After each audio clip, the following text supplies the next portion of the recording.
અહીં તમને ટોપ right corner ઉપર પ્રોફાઇલ આઇકોન દેખાતું હશે, એની પર તમારે ક્લિક કરવાનું છે. બાદ નીચે એક ઓપ્શન દેખાતો હશે, એની પર તમારે ક્લિક કરી દેવાનું છે. ત્યારબાદ નીચે એક ઓપ્શન હશે એડ એકાઉન્ટ, એની પર તમારે ક્લિક કરવાનું છે. ત્યારબાદ ગૂગલ ઉપર ક્લિક કરવાનું છે.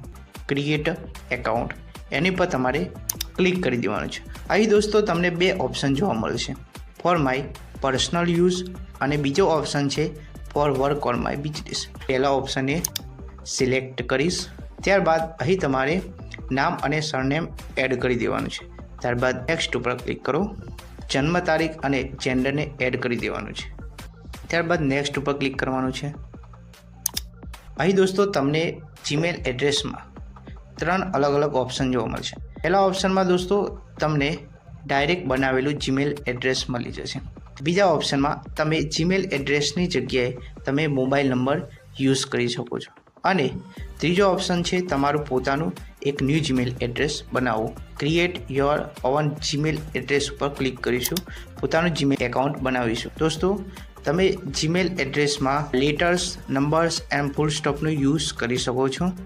તો આપણે ચાલો બનાવીએ Gmail address.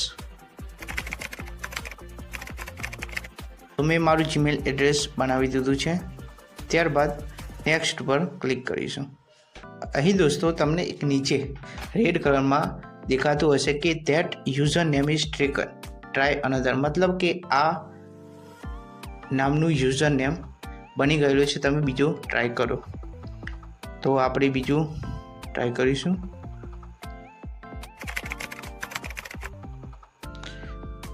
Strong password add કરી શકો છો.